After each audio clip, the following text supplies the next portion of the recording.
Assalamualaikum warahmatullahi wabarakatuh. Jumpa lagi dengan saya Walid Umar. Pada kesempatan kali ini kita akan bahas lanjutan materi terkait NDG Introduction Linux. Kita sudah sampai lab kelima untuk materi file manipulation.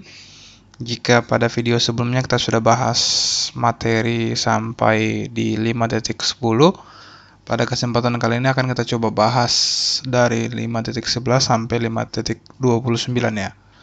Oke, di bagian atau di part 11 ini kita mempelajari terkait perintah file ya. Perintah file adalah perintah yang berfungsi untuk mengetahui informasi terhadap sebuah file ya. Jadi output dari perintah file tersebut akan menginformasikan jenis file yang kita sedang periksa ya. Jadi kalau kita lihat pada contoh file /usr/bin/sudo, sudo merupakan file yang bertipe executable link format ya, atau bertipe ELF. Oke, kita bisa coba sama-sama. Kita bisa ketikkan file /etc atau /bin/ Oke, sama ya. Jadi bin ls adalah file LF 64 bit yang biasanya digunakan untuk perintah ya. Kalau kita coba arahkan ke direktori yang lain, /etc /network/interface. Kalau file interface itu adalah sebuah baris teks berbasis ASCII ya. Oke, kita lanjut ke step berikutnya. Oke, di sini kita diminta untuk membuat sebuah file menggunakan perintah touch ya. Jadi touch merupakan perintah yang digunakan untuk membuat sebuah file kosong, atau dapat juga digunakan untuk mengupdate waktu ya, atau timestamp ya. Timestamp itu yang di sini. Jadi kita bisa mengupdate waktu terhadap file yang sudah ada. Oke, kita bisa coba. Kita bisa ketikkan touch spasi test file. Kalau kita ls-l test file, dia akan tampil di sini ya, sebuah file baru yang dimiliki oleh user root, group root yang ukurannya 0 ya. Dibuat pada tanggal 21 April pukul 00.26. Oke, filenya sudah berhasil kita buat. Step selanjutnya kita diminta untuk jika filenya sudah ada atau sudah pernah kita buat sebelumnya, kita diminta timestamp-nya ya. Kita pastikan timestamp-nya itu diupdate. Kita diminta untuk mengeksekusi kembali. Oke, kalau di sini timestamp-nya 26, harusnya kalau kita touch kembali, dia berubah ya. Oke, jadi fungsinya untuk mengubah timestamp-nya. Oke, jika filenya tidak ada, berarti kita membuat sebuah file baru ya. Kalau kita coba bisa buat test file 1, test file 2, test file 3. Kita ls-l, itu ada test file 1, test file 2, test file 3. Oke, dengan timestamp yang berbeda-beda. Kita lanjut ke step selanjutnya ya. Oke, untuk menyeting timestamp, nilai timestamp pada waktu yang kita tentukan, kita bisa menggunakan parameter mint ya. Jadi opsi ini bisa digunakan pada perintah touch. Sebagai contoh di sini ya, kita gunakan perintah touch mint spasi tahun, spasi bulan, spasi tanggal, spasi jam ya. Oke, spasi menit. Kita akan coba ya, misalnya untuk test file 3 ya, test file 3 akan kita ubah timestamp-nya. Kita ketikkan touch spasi mint spasi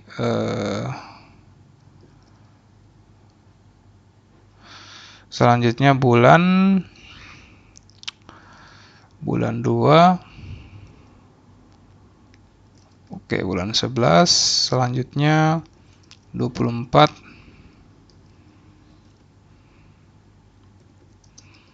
Kita ubah untuk file test file 3 ya. Kalau kita ls-l di sini kita bisa lihat ya.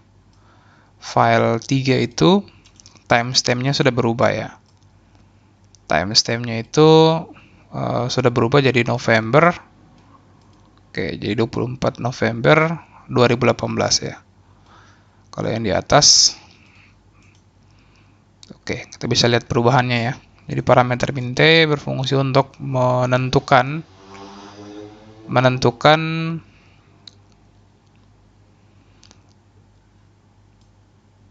oke, sebenarnya kita bisa tentukan jamnya ya.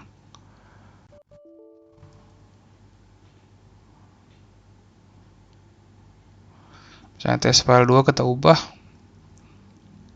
10.10. Kalau kita ls-l, oke, kira-kira seperti itu ya. Oke, kita lanjut ke 5.15. Nah, di 5.15 kita bisa pada perintah touch kita bisa melakukan modifikasi terhadap waktu secara default. Oke, kita juga bisa mengakses timestamp atau mengganti timestamp menggunakan perintah stat ya. Stat command yang menampilkan informasi dengan lebih detail. Oke, kita bisa mengetikkan perintah stat ya, terhadap file yang kita modifikasi ya. Misalnya kita ketikkan stat spasi test file 3.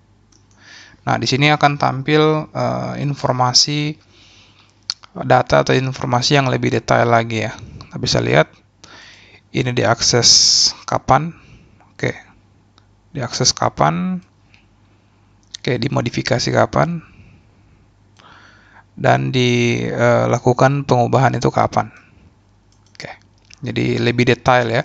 Kalau menggunakan perintah ls, informasinya sangat terbatas ya. Jadi kalau menggunakan perintah stat, kita bisa melihat ya, termasuk permission, group ID-nya, user ID-nya, ukurannya ya, secara detail di sini kita bisa lihat. Oke, kita lanjut ke step berikutnya, yaitu 5.16. Nah, di sini ada perintah cp ya. Perintah cp merupakan perintah yang digunakan untuk melakukan duplikasi file. Ini dapat perintah ini ketika kita ingin menggunakan perintah ini, kita wajib menyertakan dua option ya, atau dua argumen.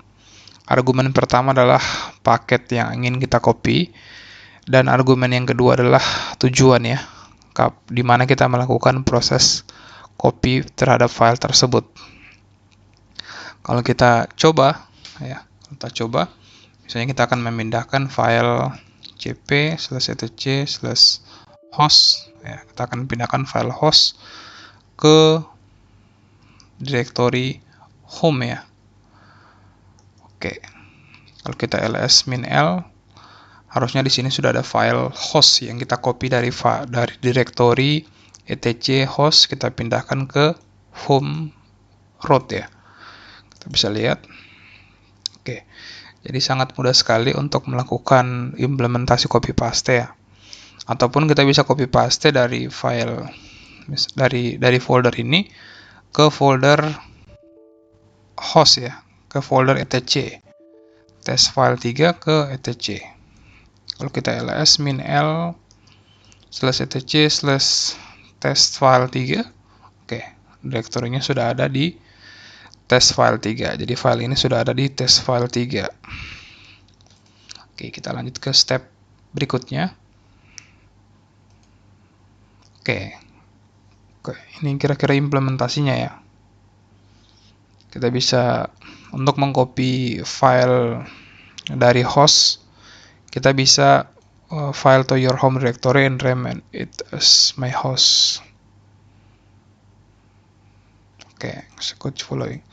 Jadi kita bisa melakukan proses copy paste dan selanjutnya kita bisa melakukan perubahan nama ya. Ketika kita menuliskan tujuannya, kita bisa edit nama. Kalau tadi namanya sama, kalau yang ini kita coba cp/etc/apt/source list, kita arahkan ya /source list saya. Kalau kita ls-l, filenya berubah, namun kalau kita chat source list saya, isinya harusnya sama dengan yang ada pada apt source list saya. Oke, isinya sama ya. Oke, jadi itu selain menduplikasi, perintah cp juga bisa melakukan perubahan nama ketika file tersebut kita tampilkan pada tujuannya. Oke, kita lanjut ke 5.18 atau step ke-18. Oke, untuk melihat dan melakukan copy konten yang berlokasi pada MISC directory the current user home directory, execute the following command ya. Misalnya kita ke ls-d/usr/misc di sini. Jadi sebenarnya kita bisa, misalnya di dalam sini ada banyak file. Ketika kita ingin melakukan proses pemindahan banyak file dari dalam direktori ini ke direktori yang lain, tentunya kita bisa menggunakan parameter regular expression di sini. Nah, di sini ada parameter regular expression bintang ya, artinya kalau kita mengetikkan bintang artinya semuanya. Oke, kita akan coba copy ya. Jadi kita buat dulu direktori di var www. Oke, kita buat var tujuan. Oke, selanjutnya kita copy cp bintang /var/tujuan. Kalau kita ls-l/var/tujuan, harusnya isi atau konten direktorinya sama, karena kita sudah menduplikasi keseluruhan isi direktori ya. Nah, selanjutnya bagaimana ketika kita ingin mengembalikan isinya ya? Tentunya sangat mudah, kita cukup membalikan kontennya ya. Misalnya kita hapus dulu ya. Kita buat direktori hasil copy dari var. Kita tinggal copy cp/var/tujuan/bintang ke hasil copy. Oke, atau bisa kita gunakan parameter seperti ini. Kalau kita ls hasil copy, oke, harusnya isinya sama ya, sama dengan isi yang ada di var tujuan. Oke, dan sama juga dengan isinya yang ada di home directory kita. Oke, selanjutnya kita akan pindah ke step selanjutnya. Nah, perintah cp akan melakukan skip terhadap subdirektori dalam direktori sumber ya, dan menampilkan error ya. Error omitting the directory, seperti yang kita bisa lihat output dari perintah sebelumnya ya. Output perintah sebelumnya ketika kita melakukan copy direktori, dia akan ada error ya. Di sini ada informasi bahwa untuk melakukan copy direktori kita bisa menggunakan perintah min-r ya, atau akronim dari rekursif ya, rekursif. Jadi untuk mengcopy direktori beserta isinya, kita bisa memindahkan ya menggunakan parameter min-r. Oke. Opsi tersebut harus spesifik, harus kita menspesifikasikan opsi min-r tersebut. Selanjutnya kita melakukan proses copy pada direktori konten dari direktori ke direktori tujuan ya. Nah, di sini kita punya contoh di direktori home kita itu punya beberapa direktori ya. di sini ada satu directory. Nah, kita akan coba pindahkan directory ini beserta isinya ke directory var tujuan ya. Kalau kita lihat directory var tujuan, sini hanya berisi file saja. Kita akan coba copy menggunakan parameter min_r. Jadi untuk melihat perubahannya, kita coba buat folder baru, var tujuan, testing parameter -r. Kita bisa copy min_r bintang, kita bisa langsung arahkan ke tujuan testing. Oke, well done, sudah. Kita bisa cek ya, kita bisa cek ls var tujuan testing min_l. Oke, hasilnya sangat mirip dengan yang ada di sini. Ada 8 file, ada satu directory, ukurannya sama ya. Semua informasinya sama. Selanjutnya kita lanjut ke step berikutnya. Sudah sampai di step 20 ya. Oke, untuk melakukan copy konten directory ke home directory kita dengan menggunakan untuk mempertahankan waktu ya, waktu asli. Oke, kita bisa menggunakan parameter -a pada komen cp untuk melihat original timestamp. Jadi ketika terkadang kita melakukan proses copy paste data dari satu server ke server yang lain, itu waktunya akan berubah ya. Jadi awalnya waktunya itu di sini tanggal 21, tanggal khususnya untuk file ini. Oke. Di sini dibuat tahun 2018, ketika di copy semuanya akan menggunakan pemformatan atau tanggal yang baru. Jadi kita bisa menggunakan parameter min_a ya. Min_a untuk melakukan proses copy paste sehingga dapat menggunakan tanggal atau waktu yang sama. Kita coba ya. Kita coba. Contohnya kita akan copy dari home kita buat directory /var/-a,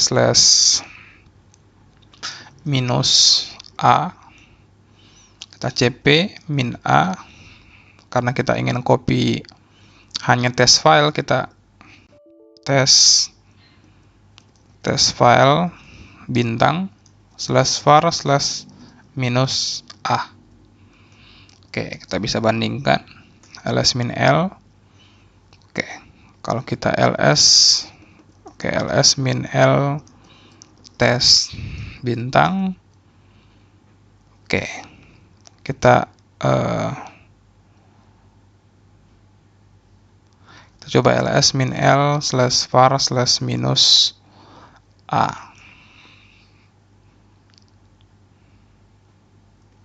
Oke, kita bisa lihat di sini waktu yang ditampilkan ya. Waktu yang ditampilkan itu antara file yang ini dengan file yang ini itu sama ya. Oke, sama. Oke, kita bisa lihat tanggalnya, waktunya, dan di sini waktunya sama ya. Oke, jadi sangat mudah untuk melakukan pengujian ya. Untuk parameter min_a, ketika kita ingin mempertahankan timestamp yang ada pada file tersebut ya. Karena ketika kita melakukan proses copy paste, timestampnya tentunya akan diubah dan disesuaikan dengan waktu tujuan ya. Oke, selanjutnya perintah mv. Perintah mv merupakan perintah yang dapat digunakan untuk memindahkan move file from one path name to the file system to the another, atau test file juga. Move perintah mv juga dapat digunakan untuk melakukan pengubahan nama ya. Kalau kita coba clear lagi. Perintah mv mengharuskan kita menggunakan dua operand. Misalnya kita punya file sini touch. Oke, kita punya file yang namanya wallet. kita bisa melakukan perubahan nama ya. Walid spasi nama baru. Kalau kita ls min l walid, error karena dia sudah berubah nama. Oke. Sangat mudah untuk melakukan perubahan nama menggunakan MV. Selanjutnya bagaimana ketika kita ingin melakukan move ya. Melakukan move file atau file yang dengan nama ini akan kita move ke direktori etc. Kita coba mv spasi Walid Umar /etc.